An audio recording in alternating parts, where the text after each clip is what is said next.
रामचरितमानस में लिखा है, सब कर निंदा जे नर करहीं, ते चमगादड़ होई अवतरहीं। सबकी निंदा करने से चमगादड़ की योनि में जाना पड़ता है, ये बात तुलसीदास जी महाराज कह रहे हैं। और उन्हीं तुलसी जी के नाम पे पीठ बना करके बैठे हुए रामभद्राचार्य जी सबकी निंदा कर रहे हैं, प्रेमानंद जी को गलत कह रहे हैं। और प्रेमानंद जी क्यों गलत हैं? क्योंकि वो संस्कृत नहीं बोलते हैं। तुलसीदास जी जिनकी पीठ पर आप स्वयं बैठे हुए हो, उन्होंने भी तो अवधी भाषा में रामचरितमानस लिख दिया। उनसे पूछा जाना चाहिए कि उनकी टिप्पणी का क्या मतलब है। रामभद्राचार्य जी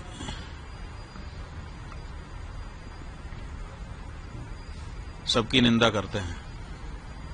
पूरी के शंकराचार्य के बारे में कहा है कि रामचरितमानस में तुलसीदास जी ने जिस तुलसी पीठ पर वो बैठे हैं, उसी तुलसीदास जी महाराज ने रामचरितमानस में लिखा है, सब कर निंदा जे नर करहीं, ते चमगादड़ होई अवतरहीं। तो सबकी निंदा करने से चमगादड़ की योनि में जाना पड़ता है, ये बात तुलसीदास जी महाराज कह रहे हैं। और उन्हीं तुलसी जी के नाम पे पीठ बना करके बैठे हुए रामभद्राचार्य जी सबकी निंदा कर रहे हैं। क्या उन्होंने ये एक चौपाई पढ़ी नहीं है, या फिर उस चौपाई के कुछ और अर्थ उन्होंने समझ लिए हैं? ये तो उनसे चर्चा करने पर ही पता चलेगा।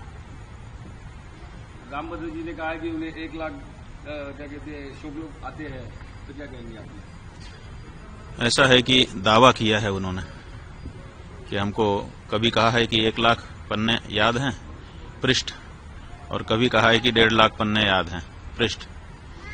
तो अब 1 लाख पृष्ठ याद हैं कि 1.5 लाख पृष्ठ याद हैं, इसकी कोई परीक्षा तो हुई नहीं है। दावा उन्होंने जरूर किया है। उन्होंने 3 दावे, वैसे तो अनेक दावे किए हैं, लेकिन 3 प्रमुख दावे हैं। एक उनका दावा है कि मुझे 1.5 लाख पृष्ठ याद है, कंठस्थ है। दूसरा उनका दावा है कि हमको 23 भाषाएं आती हैं। और तीसरा उनका दावा है कि मैंने राम जन्मभूमि में जो गवाही दी उसके कारण फैसला हो गया। लेकिन इन तीनों दावों की पुष्टि अभी नहीं हुई है, क्योंकि 1.5 लाख पृष्ठ उनके कंठ में हैं, कभी परीक्षा तो हुई ही नहीं है, तो बिना परीक्षा के दावा ही है। इसलिए हम चाहेंगे कि 1.5 लाख पृष्ठ कौन कौन से हैं उनको निकाल के एक जगह पे रखें, और फिर लोगों को आमंत्रित कर दें कि आइए, जिसको किसी भी प्रश्न से पूछना हो हमसे पूछिए, हमको सब कंठस्थ है। 150 पृष्ठों से 1.5 लाख पृष्ठ याद हैं, तो कम से कम 150 पृष्ठ एक बार पूछ लिए जाएं, कोई भी पृष्ठ, और उसके बाद अगर वो सब सुना देते हैं तो सब लोग जय जयकार करेंगे, हम लोग भी जय जयकार करेंगे, है ना। ये विश्व के लिए बड़ा अचंभा होगा कि हमारा एक संत 1.5 लाख पृष्ठ कंठस्थ करके बैठा है। तो हम चाहेंगे कि अब ये मौका आ गया है कि वो 1.5 लाख पृष्ठ कौन कौन से हैं छांट दें, और उनको एक मेज पर सजा दिया जाए, और फिर लोगों को बुला लें। 150 पृष्ठ केवल पूछे जाएंगे। अगर 150 पृष्ठ कंठस्थ उनको हो गए उनमें से, तो हम लोग मान लेंगे कि सब कंठस्थ हैं। वो कहते हैं कि 23 भाषा हमको आती है। अभी तक उनका कोई भी वीडियो YouTube पर खोजने से हिंदी के अलावा दूसरी भाषा में मिलता नहीं है। तो अगर 23 भाषा आती होती तो 23 भाषा में उनका कोई न कोई प्रवचन होता कहीं न कहीं। तो 23 भाषा कौन कौन सी है उसकी सूची वो बता दें। तो 23 उन भाषाओं के जो विद्वान हैं उनको हम लोग भेजेंगे। 40-40 मिनट का एक संवाद उसी भाषा के विद्वान के साथ उनका हो जाए। जय जयकार कौन नहीं करेगा, सब करेंगे। और तीसरी बात यह है कि वो कहते हैं कि राम जन्मभूमि में हमारे कारण फैसला आ गया, हम ही हैं।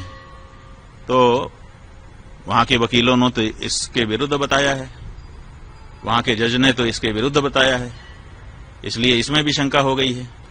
इसलिए इस बारे में भी प्रमाण उनको सामने रख देना चाहिए, और ये कहना चाहिए कि जो वकील और जो जज कह रहे हैं वो गलत है। लेकिन ये नहीं उन्होंने कहा है। जो उनको गलत बता रहे हैं उनको उन्होंने गलत नहीं कहा है, प्रेमानंद जी को गलत कह रहे हैं। और प्रेमानंद जी क्यों गलत हैं? क्योंकि वो संस्कृत नहीं बोलते हैं। तुलसीदास जी जिनकी पीठ पर आप स्वयं बैठे हुए हो, उन्होंने भी तो अवधी भाषा में रामचरितमानस लिख दिया। संस्कृत में क्यों नहीं लिखा उन्होंने? क्या संस्कृत बोलना ही विद्वत्ता होती है? क्या गोस्वामी तुलसीदास जी विद्वान नहीं थे कि वो अवधी भाषा में महाकाव्य की रचना कर रहे थे, अवधी भाषा में राम जी के गुणगान कर रहे थे? अगर संस्कृत में बोलना ही विद्वत्ता है तो इस सिद्धांत के अनुसार तो तुलसीदास जी भी विद्वान नहीं आपकी दृष्टि में होंगे, क्योंकि उनका तो सारा का सारा साहित्य, चाहे वो बरवे रामायण हो, चाहे वो गीतावली हो, चाहे कवितावली हो, चाहे हनुमान चालीसा हो, चाहे बजरंग बाण हो, छोटे से छोटा बड़े से बड़ा रामचरितमानस, सब कुछ अवधी भाषा में है, संस्कृत में नहीं है। तो क्या तुलसीदास जी विद्वान नहीं थे? तो ये जो परिभाषा आप लेकर के आए हैं और हमने ये पूछा है कि आप ये बताइए, प्रेमानंद जी महाराज दिन भर राधे राधे श्याम श्याम कह रहे हैं, तो राधे राधे श्याम श्याम ये जो शब्द हैं ये संस्कृत भाषा के हैं कि नहीं, और संबोधन विभक्ति में हैं कि नहीं? और जब संबोधन विभक्ति से अपदम न प्रयुंजित, अपद नहीं बोलना चाहिए, और वो उसको पद बना करके संबोधन विभक्ति में ढाल करके अगर दिन भर उच्चारण कर रहे हैं तो आपसे ज्यादा संस्कृत तो वो बोल रहे हैं। आप कितनी देर संस्कृत बोलते हैं दिन भर में, बताइए? केवल प्रवचन में जहां उदाहरण देने का अवसर आता है, कुछ श्लोक आप बोलते हैं, उतना ही तो संस्कृत आपके द्वारा बोला जाता है, और वो दिन भर राधे राधे श्याम श्याम रटते हैं, जो कि पद है, जो कि संस्कृत व्याकरण की दृष्टि से शुद्ध शब्द है। तो वो तो आपसे ज्यादा संस्कृत रोज बोल रहे हैं, और आप कह रहे हैं कि वो संस्कृत नहीं बोलता है।